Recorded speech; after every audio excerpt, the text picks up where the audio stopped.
Good morning third year. आज के इस सेशन में चौथी कॉलिगेटिव प्रॉपर्टी शुरू करेंगे। वो है डिप्रेशन ऑफ फ्रीजिंग पॉइंट। तो सबसे पहले हमें ये देखना होगा कि फ्रीजिंग पॉइंट क्या है।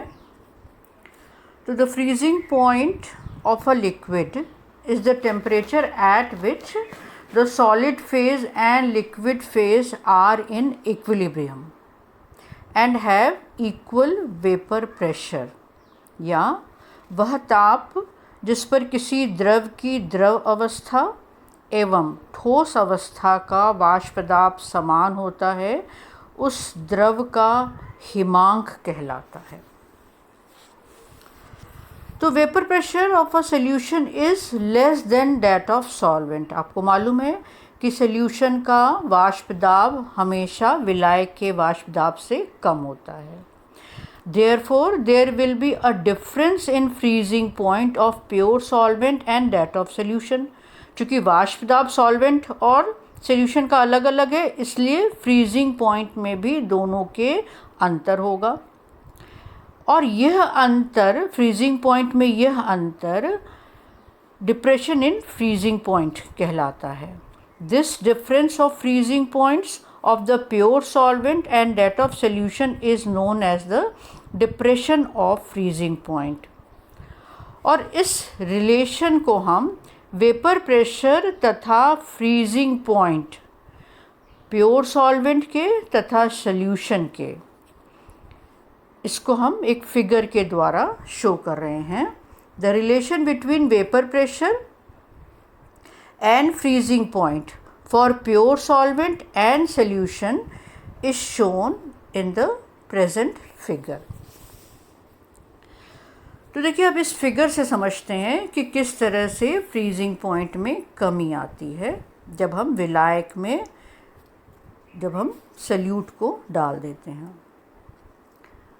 तो इस जो हिमांक अवनमन है या डिप्रेशन ऑफ फ्रीजिंग पॉइंट है, इसको हम वेपर प्रेशर और टेम्परेचर, ये दोनों आपके सामने हैं। एक तरफ वेपर प्रेशर है और दूसरी तरफ टेम्परेचर है। इसके बीच में जो ग्राफ है, इसके द्वारा अब हम समझते हैं।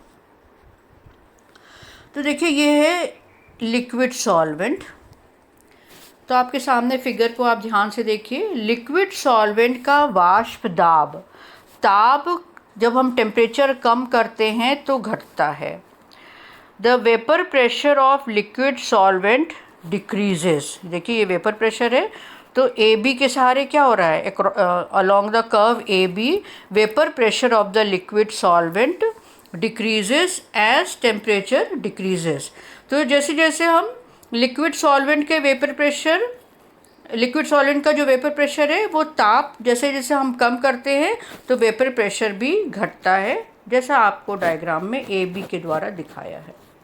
पॉइंट बी पर आने पर पूरा का पूरा जो सॉल्वेंट है, इट कन्वर्ट्स इनटू सॉलिड।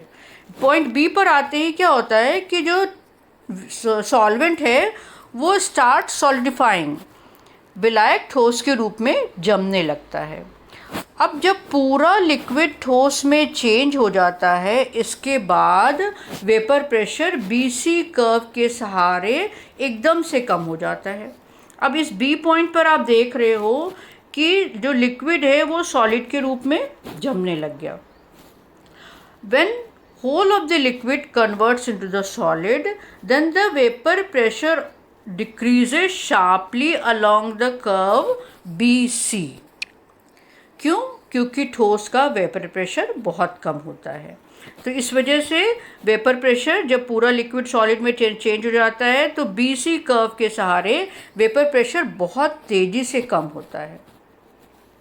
अब देखिए, पॉइंट बी पर क्या हो रहा है, लिक्विड सॉल्वेंट, इधर लिक्विड सॉल्वेंट है और इस तरफ ठोस सॉल्वेंट है, इनके बीच में इक्विलिब्रियम हो जाता है। तो there establish a equilibrium between liquid solvent and solid solvent at point B। तो इसका मतलब ये हुआ कि दोनों का वेपर प्रेशर समान हो गया, यानी कि ये पॉइंट, ये वेपर प्रेशर किससे दिखा रहे हैं, P से दिखा रहे हैं कि दोनों का वेपर प्रेशर समान हो गया। किसका, लिक्विड सॉल्वेंट का एंड सॉलिड सॉल्वेंट का एट पॉइंट B। इसलिए पॉइंट बी सॉल्वेंट का फ्रीजिंग पॉइंट है, जिसको कि हम TF से डिनोट करते हैं, and therefore point B is the freezing point of solvent represented by TF। तो ये तो हमने सॉल्वेंट की बात कर ली। अब हम सोल्यूशन के लिए देख लेते हैं। सोल्यूशन के लिए ये देखिए कर्व है, तो सोल्यूशन का वेपर प्रेशर भी क्या हो रहा है, जब जैसे हम ताप को कम कर रहे हैं या ठंडा कर रहे हैं, तो वेपर प्रेशर में भी देखिए आप कमी आ रही है, नीचे जा रहा है वेपर प्रेशर, ये कर्व नीचे जा रहा है। तो क्या हो रहा है, जैसे जैसे हम टेम्परेचर कम कर रहे हैं तो वेपर प्रेशर में भी कमी आ रही है, जिसको कि DE कर्व के द्वारा शो किया गया है। ये पूरा DE कर्व हो गया, देखिए ये यहाँ से लेकर ये पूरा कर्व क्या है, DE कर्व। DE कर्व के द्वारा दिखाया गया है। पॉइंट E पर, इस पॉइंट पर क्या हो रहा है, यह जमने लगता है, सॉल्यूशन स्टार्ट सॉलिडिफाइंग। जो विलयन का हिमांक T1 को शो करता है, यानी कि जो पॉइंट E है, it represents the freezing point of the solution represented by T1। तो इस तरह से क्या हुआ कि ये जो दोनों के बीच में जो डिफरेंस है, यानी कि डेल्टा TF किसके बराबर हो गया, TF माइनस T1। तो डेल्टा TF या हिमांक अवनमन को हम कैसे शो कर सकते हैं, delta TF is equal to TF minus T1।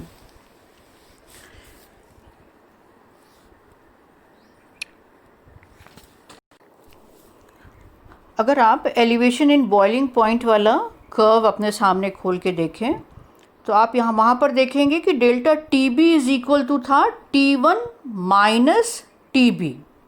क्यों, क्योंकि वहाँ पे एलिवेशन हो रहा था। तो एलिवेशन हो रहा था, तो यहाँ पर जो आ रहा था वो आ रहा था बाद वाला टेम्परेचर, यहाँ पर T1 था और TB यहाँ पर था, यानी कि एलिवेशन हो रहा था। पहले था सॉल्वेंट का बॉइलिंग पॉइंट TB यहाँ पर, और फिर उसके बाद हम जब सल्यूट डाल रहे थे तो उसके बॉइलिंग पॉइंट में एलिवेशन हो जा रहा था, और आगे बढ़ के वो बॉइलिंग पॉइंट हो जा रहा था सॉल्यूशन का T1। तो delta TB is equal to तो होता है T1 माइनस TB, और delta TF is equal to, ध्यान रखना, TF माइनस T1। तो क्या था, delta TB is equal to आपने क्या पाया था, T1 माइनस TB। तो ये ध्यान रखना, न्यूमेरिकल में आप फिगर को ध्यान रखना, तो आपको याद रहेगा कि delta TF is equal to TF minus T1 and delta TB is equal to T1 minus TB। तो आज बच्चों ये इंट्रोडक्शन है आपका डिप्रेशन ऑफ फ्रीजिंग पॉइंट का। जो थर्मोडायनेमिक डेरिवेशन है उसको नेक्स्ट सेशन में कंटिन्यू करेंगे।